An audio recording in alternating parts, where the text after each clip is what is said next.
الحمد لله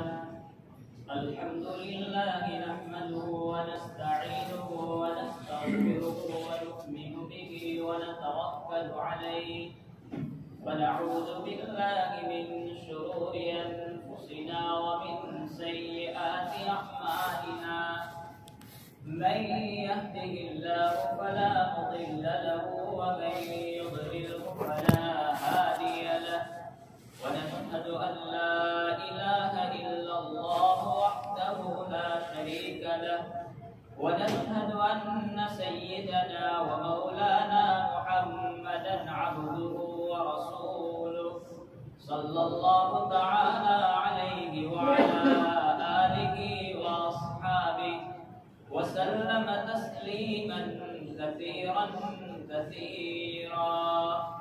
وداعيا إلى الله بإذنه وسراجا منيرا أما بعد فأعوذ بالله من الشيطان الرجيم بسم الله الرحمن الرحيم ألم يأن للذين آمنوا أن تخشع قلوبهم لذكر الله قال النبي صلى الله تعالى عليه وسلم نعمتان مغبون فيهما كثير من الناس الصحة والفراغ أو كما قال عليه الصلاة والسلام صدق الله وصدق رسوله النبي الكريم قال الله تبارك وتعالى في شان حبيبه إن الله وملائكته يصلون على النبي يا أيها الذين آمنوا صلوا عليه وسلموا تسليما اللهم صل على سيدنا محمد وعلى آل سيدنا محمد وبارك وسلم گرامی قدر علماء کرام بزرگان محترم اور عزیز ساتھیوں، حضرات کے سامنے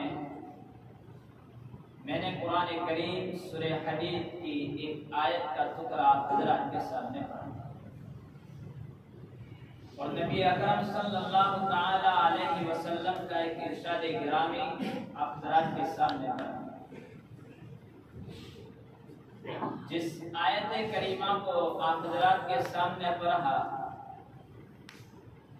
اس آیت کریمہ کے متعلق امام اعمش روح المعانی میں ان کے اس قول کو نقل کیا ہے۔ امام اعمش رحمۃ اللہ علیہ فرماتے ہیں کہ مدینہ المنورہ پہنچنے کے بعد صحابہ کرام رضی اللہ تعالی عنہم نے کچھ فراوانی دیکھی، چونکہ مکہ کی زندگی جس کے سبق ہمارے سامنے آ چکے ہیں، ہم نے پڑھا بچپن سے کہ کیسی تکلیفوں بھری ان کی زندگی تھی۔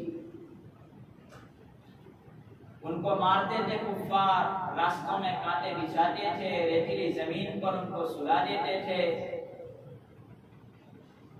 ان تکلیفوں والے حالات کے بعد مدینہ المنورہ پہنچنے کے بعد صحابہ کرام رضی اللہ تعالی عنہم میں سے کچھ بعض صحابہ ان کے اعمال میں کچھ سستی پیدا ہوئی، پیچھے ہٹ کرنے لگے۔ تو قرآن کریم کی یہ آیت کریمہ اسلام کے 13 سال کے بعد، چونکہ اسلام آنے کے بعد نبی پاک صلی اللہ تعالی علیہ وسلم کو نبوت ملنے کے بعد 13 سال آپ نے مکہ میں گزارے، اس کے بعد کے 10 سال مدینہ۔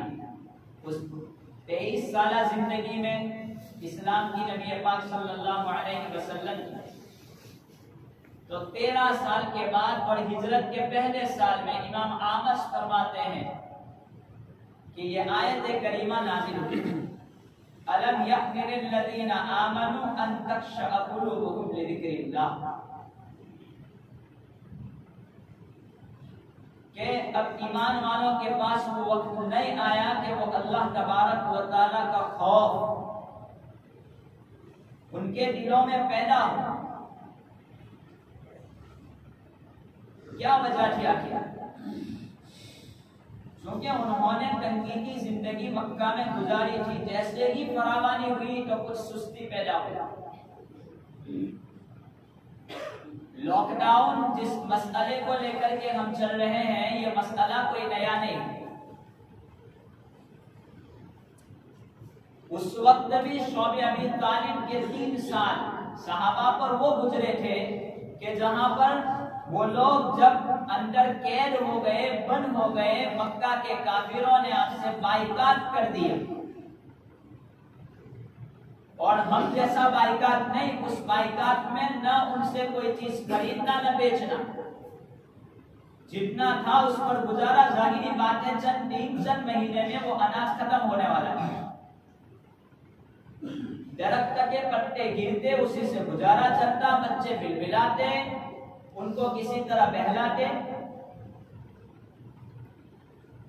ایسے حالات گزرے 3 سال لاک ڈاؤن کی طرح.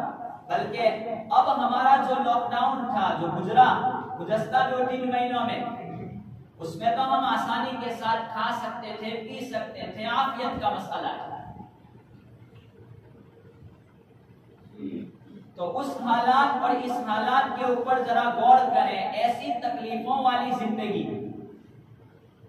تو انہوں نے شعب ابی طالب میں جیسے اس قید میں بند ہوئے تو رجوع اللہ شروع کر دیا. اللہ سے رونا، گڑگڑانا کہ اللہ ہمارا امتحان چل رہا ہے، اپنے رب سے دعاؤں کا مانگنا. یہ سب کچھ انہوں نے اس شعب ابی طالب کو واری میں شروع کیا.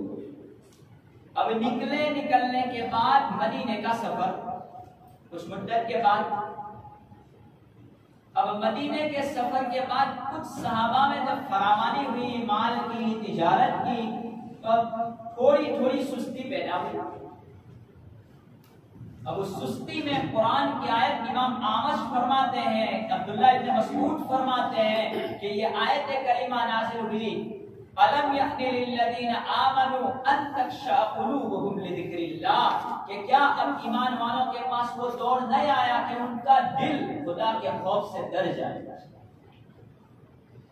چاہے کوئی بھی مسئلہ ہو، بیماری مصنوعی ہو، بناوٹی ہو، یا پھر قدرت کی طرف سے ہو. ہے بیماری بہرحال. لاک ڈاؤن ہوا، ہم اگرچہ ہمارے دلوں میں سوال پیدا ہو کہ حکومتوں کی طرف سے ایک مسئلہ دل میں بٹھا لیں کہ ہمارا اس بات پر ایمان ہے کہ زمین پر کوئی ذرہ اللہ تبارک و تعالیٰ کے حکم کے بغیر نہ ہل سکتا ہے، درخت سے کوئی پتا اللہ کے حکم کے بغیر نیچے نہیں گر سکتا. مسجدیں بند ہوئی ہماری، ہم کہیں گے حکومتوں کی طرف سے بند ہوئی. اصل میں ہماری ناقدری کہ ہم نے ان مسجدوں کی قدر کو نہیں پہچانا اور مسجدوں کی ناقدریاں کی. باوجود مسجدیں کھلی، ہمیں نماز پڑھنے کی توفیق نہیں ہوئی. اللہ نے کہہ دیا اس لاک ڈاؤن کے مسئلے میں مسجدوں کو بند کروا کر کے ایک چیلنج امت کے نام پھینکا کہ میں تمہاری عبادت کا محتاج نہیں ہوں. فرشتے آسمانوں پر میری عبادت کرتے ہیں، چڑیاں صبح اٹھتے ہی میری عبادت کرتی ہے، مچھلیاں سمندر میں میری عبادت کرتی ہے. دنیا کی کوئی مخلوق میری عبادت سے خالی نہیں. سورج چاند میرے حکم کے بغیر طلوع نہیں ہوتے. میں تمہاری عبادت کا محتاج نہیں.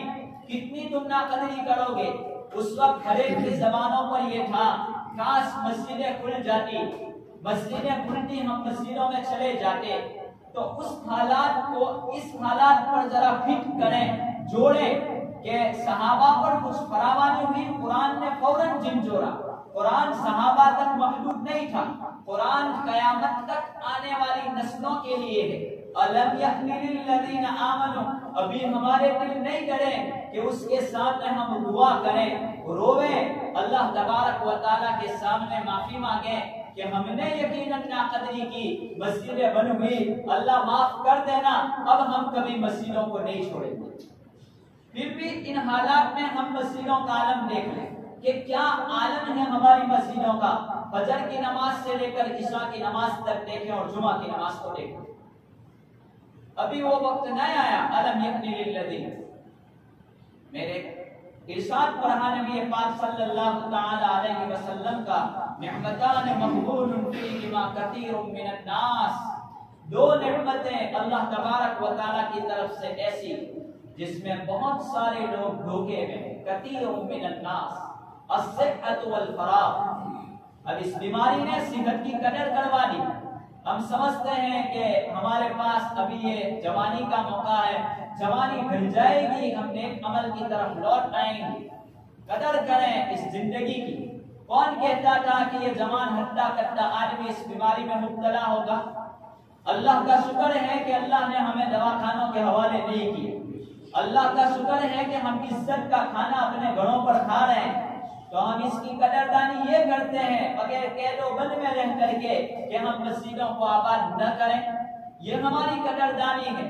یہ لاک ڈاؤن نے ہمیں یہ سبق دے دیا کہ آپ چاہو گے پھر بھی دکان نہیں کھول پاؤ گے, آپ چاہو گے پھر بھی اپنے کھیتوں میں نہیں جا سکو گے, آپ چاہو گے پھر بھی اپنی گاڑی پر سفر نہیں کر سکو گے.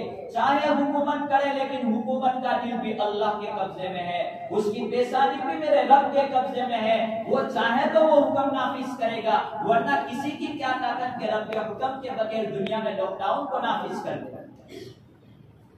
تو اپنی گاڑیاں ہونے کے باوجود ہم نہیں چل سکتے تھے, دکانوں کے باوجود, اپنی ذاتی کمائی کی دکانوں کے باوجود تالا نہیں کھول سکتے تھے, پیسوں کے باوجود ہم دکانوں پر کوئی چیز خریدنے کے لیے نہیں جا سکتے تھے.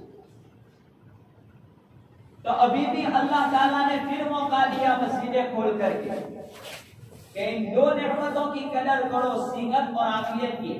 مفتی شفیع صاحب رحمۃ اللہ علیہ, مفتی تقی صاحب لکھتے ہیں کہ میرے والد صاحب ایک واقعہ بیان کیا کرتے تھے کہ ایک آدمی یہ کہہ رہا تھا کہ ایک آدمی کی ملک الموت سے ملاقات ہو گئی, موت کے فرشتے سے.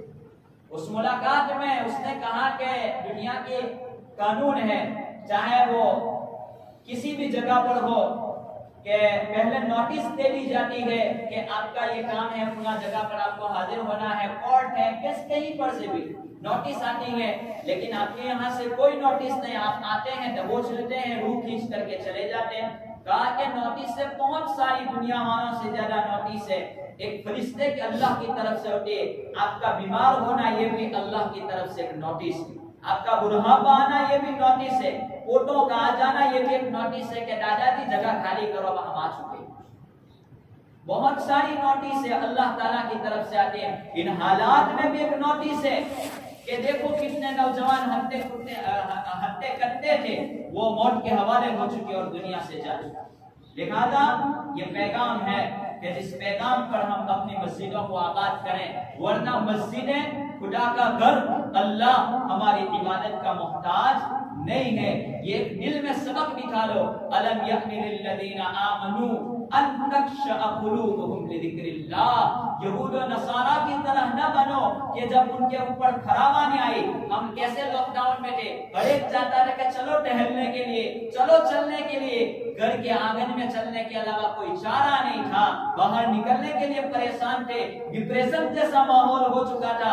اب جب یہ حالات کھول دیے گئے پھر ہم آزاد ہو چکے, ابھی بھی اللہ سے تم لوگ نہیں ڈرے. قرآن کہتا ہے, بار بار یہ جھنجھوڑا جا رہا ہے. لہذا سبق کو دل میں بٹھا لو, اپنی مسجدوں کو آباد کرو, اپنے رب کو مناؤ. ایک مختصر واقعہ کہہ کر کے میں اپنی بات پوری کر دیتا ہوں. حضرت عبداللہ ابن مبارک رحمت اللہ علیہ بہت بڑے محدث گزرے. وہ بعد میں محدث بنے لیکن شرابی کبابی تھے اور ان کی گھریلو اعتبار سے ان کی زندگی بڑی عالیشان گزرتی تھی اور وہ بہت مالدار تھے. ان کا سیب سفرجن ایپل کا وہ باغیچہ تھا جس میں وہ جایا کرتے تھے اور اس کی آمدنی اور آمد وہاں سے ان کی ہوتی تھی. اب عبداللہ ابن مبارک رحمت اللہ علیہ جب وہ موسم آیا سیب پکنے کا تو اپنے گھر والوں کو لے کر کے چلے گئے وہاں باغ میں اور باغیچہ میں رہنے لگے. اور دوستوں کی محفل بھی ان کی لمبی ہوا کرتی تھی, تعلقات بڑے تھے. تو وہاں گئے، رہنے لگے، دوستوں کو بھی بلایا، شراب کی محفل شروع ہوئی، یہ چلتا رہتا ہے۔ ایک مرتبہ رات کو شراب پی، شراب پینے کے بعد آنکھ لگ گئی، نیند آ گئی۔ نیند آنے کے بعد اچانک کچھ خواب میں ان کی سرزنش ہوئی، بیدار ہوئے تو وہ جو تار اور موسیقی وہ بجاتے تھے اس کو بجانا شروع کیا تو اب بج نہیں رہا ہے، اور وہ تار ریپیئرنگ کا کام وہ خود کرتے تھے، اس کو درست کرنے کا کام۔ دوسری مرتبہ اس کو درست کیا لیکن اب بج نہیں رہا ہے۔ اب جب دوسری مرتبہ اس کو درست کرنے کے بعد بجانے کی کوشش کی تو قرآن کی یہ آیت جو میں نے خطبے میں پڑھی، أَلَمْ يَأْنِ لِلَّذِينَ آمَنُوا أَن تَخْشَعَ قُلُوبُهُمْ لِذِكْرِ اللَّهِ، وہ میوزک سے آواز آنے لگی۔ اور ایک روایت یہ ہے کہ ایک پرندہ وہ بیٹھا تھا درخت کے اوپر، اس درخت سے یہ آواز آئی أَلَمْ يَأْنِ لِلَّذِينَ، اس وقت کہنے لگے بلا قد آن، جی ہاں وقت آ گیا، آلات توڑ دیے اور وقت کے بڑے محدث بنے۔ عبداللہ ابن مبارک رحمت اللہ علیہ باقی باتیں انشاءاللہ کبھی سناؤں گا، لیکن یہ کہ حالات اللہ تبارک و تعالیٰ کسی کو سنوارنا چاہتے، ایمان والوں کو لائن پر لانا چاہتے تھے تو کسی بھی طرح ان کو کہتے تھے کہ اب وقت آ گیا، وقت آ گیا۔ لیکن اب ہم کب بولیں گے بلا قد آن، اللہ وقت آ گیا۔ اب ہم نے دیکھ لیا لاک ڈاؤن کے ذریعے، یہ حالات کے ذریعے دیکھ لیا، باوجود پیسوں کے استعمال نہ کر سکے، ہم کم کہیں گے۔ یہ عبداللہ ابن مبارک نے یہ جملہ کہا، ہمیں بھی چاہیے کہ ہم بھی کہیں بلا قد آن، اللہ ضرور ہم آپ کی عبادت میں اپنی زندگی گزاریں گے، ہم مسجدوں کو آباد کریں گے۔ نبی پاک صلی اللہ تعالی علیہ وسلم قبرستان کی طرف سے گزرے اور وہاں پہنچ کر کے قبر پر 2 رکعت میرے نبی صحابہ کو لے کر کے بیٹھے اور کہتے ہیں کہ یہ قبر میں سویا ہوا آدمی ہے، وہ بھی قبر میں ہے، وہ چاہتا ہوگا ہم جلدی جلدی اللہ کے رسول فرماتے ہیں کہ تم جو 2 رکعت جلدی جلدی پڑھ کر کے ختم کر ڈالتے ہو نے، تو یہ 2 رکعت کا کتنا ویلیو ہے اس قبر والے سے پوچھو کہ دنیا وما فیہا، پوری دنیا قربان کر دے لیکن اس کو 2 رکعت کا وقت زندگی بھر نہیں ملے گا۔ تو ان وقتوں کی قدر کر لو، باقی باتیں انشاءاللہ آئندہ۔ اللہ تبارک و تعالی ہمیں وقتوں کو غنیمت جانتے ہوئے ان ایام کی قدر کرنے کی توفیق عطا فرمائے۔